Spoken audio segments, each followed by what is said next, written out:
di kerajaan Jawa Barat. Suara seruling menemani Dayang Sumbi yang sedang menenun di istana. Siapa namanya tadi? Dayang Sumbi. Dayang Sumbi. Tidak enak saja. Sehingga berkali-kali benang pitalanya itu terjatuh dan terjatuh. Sampai akhirnya Dayang Sumbi itu merasa marah. Kenapa sih benangnya jatuh terus? Aku sudah malas untuk turun mengambilnya. Aku akan bersumpah, barang siapa mau mengembalikan benangku yang terjatuh, apabila dia perempuan, akan kujadikannya dia saudara. Maka aku jadikan dia sebagai suami. Kata dia. Tiba-tiba, ketika Dayang Sumbi masih meminta tenunannya, benangnya sudah berada dekat di sampingnya. Dayang Sumbi terheran. Siapa yang mengambilkan benang? Rasanya tidak ada manusia di sini. Kemudian dari arah belakang, duduk. Datanglah seekor anjing favoritnya Dayang Sumbi yang bernama Tumang. Siapa?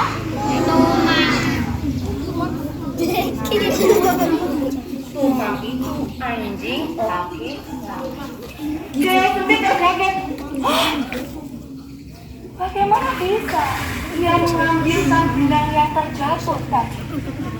Aku sudah tidak bisa membohongi sumpahku lagi. Sumpahnya apa tadi? Apabila yang mengambilkan benang itu laki-laki, maka akan dijadikannya sebagai suami. Apa yang kira-kira terjadi selanjutnya? Sumbi dengan begitu terpaksa akhirnya harus menikah dengan anjing kesayangannya. Ini cerita zaman dulu ya anak-anak ya.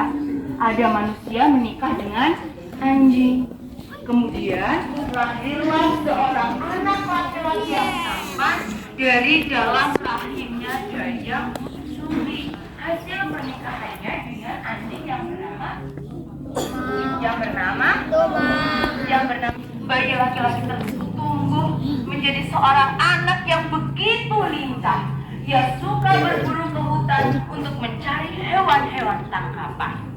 Suatu hari, Tumang berburu ke hutan menemani si anak bayi tadi yang diberi nama Sangkuriang. Siapa? Sangkuriang. Si Sangkuriang kan anak kecil, lari-lari. Tumang di sebelahnya ikut berlari.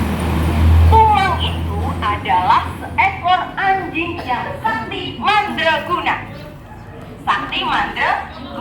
Meskipun Tumang itu seekor anjing, tapi Tumang memiliki kesaktian untuk berburu. Suatu hari, ketika Sangkuriang mulai umurnya naik 10 tahun gitu, di kerajaan ternyata akan mengadakan sebuah pesta. Kalau pesta butuh makanan apa enggak? Iya. Apa kalau pesta enggak pakai makan? Kira-kira kalau pesta butuh apa aja? Daging, ya enggak? Nah, ternyata Dayang Sumbi belum memiliki daging yang akan diolah untuk pesta kerajaan. Akhirnya, Dayang Sumbi memerintahkan kepada Hayati. Sangkuriang anakku, kita sebentar lagi akan mengadakan pesta kerajaan. Namun, ibu belum memiliki makanan yang bisa untuk dihidangkan. Sangkuriang anakku yang pintar, apakah kamu mau membantu ibu untuk berburu? Sangkuriang anaknya pun menjawab, baik ibu, aku akan berburu ke hutan bersama si Tumang. Akhirnya, Sangkuriang dan si Tumang pergi khusus untuk berburu. Tok. Mana ya? Sepertinya di sana ada rusa. Dikejar lagi. Tidak ada. Sepertinya di sana ada babi hutan.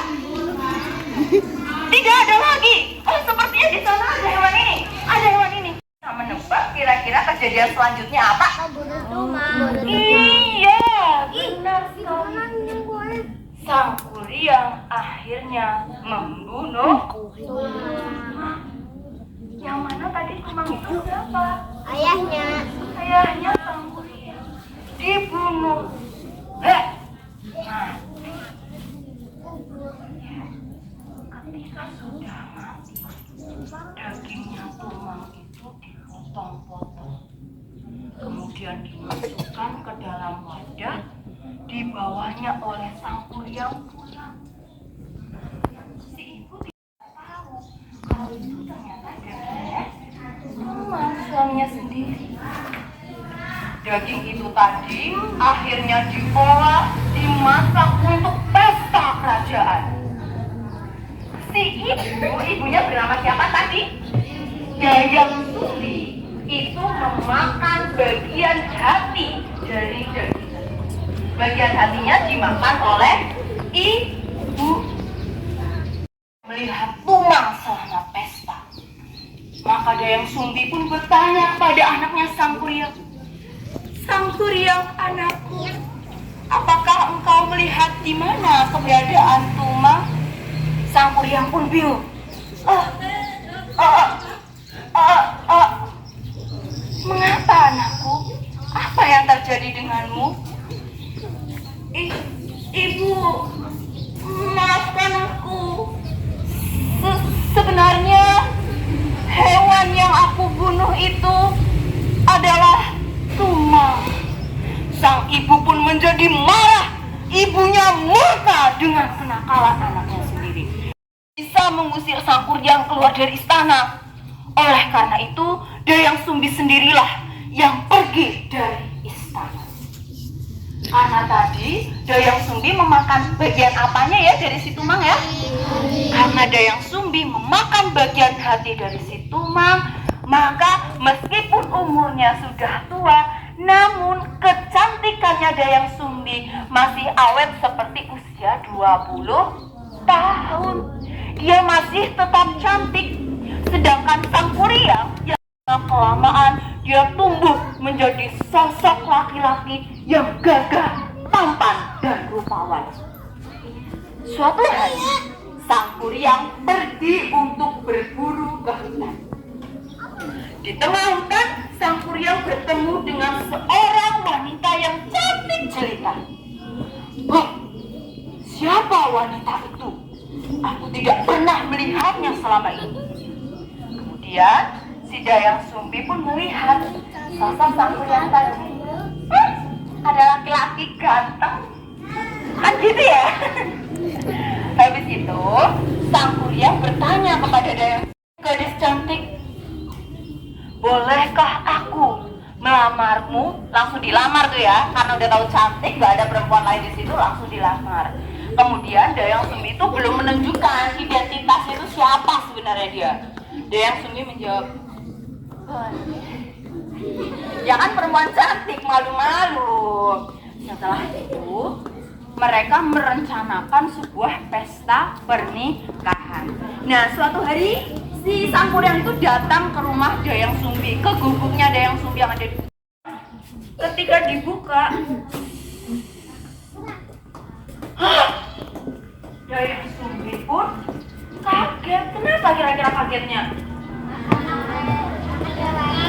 Karena di bagian kening pemuda tadi terdapat luka yang persis sama kayak lukanya Sangkuriang dulu waktu kecil. Dayang Sumbi pun bingung. Bagaimana ini? Apa yang harus aku lakukan? Dia adalah anakku sendiri. Tidak. Akhirnya Dayang Sumbi pun memiliki ide. Aha, aku punya ide. Seperti itu. Kemudian Dayang Sumbi menemui Sangkuriang. "Sangkuriang, aku mau menikahi kamu dengan satu cara." Sangkuriang dengan gagah malu, sakti mandraguna. Kayak gini. "Baik, katakan saja apa permintaanmu, Dayang Sumbi."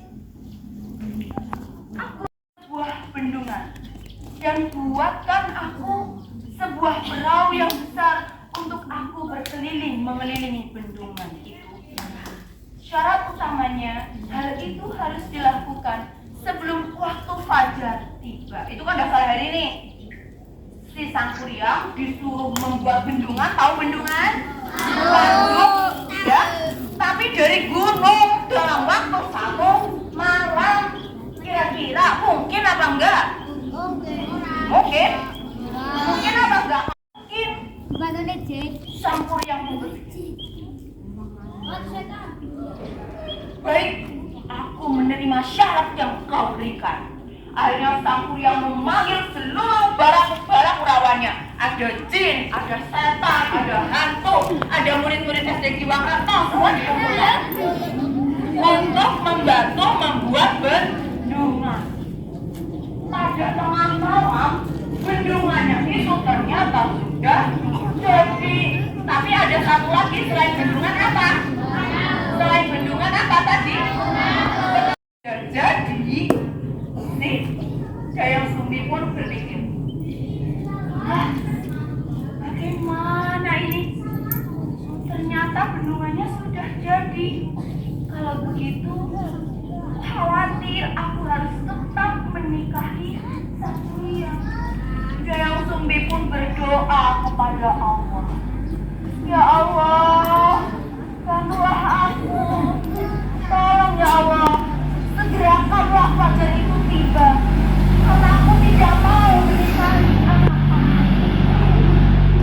Mengabulkan permintaan Dayang Sumbi.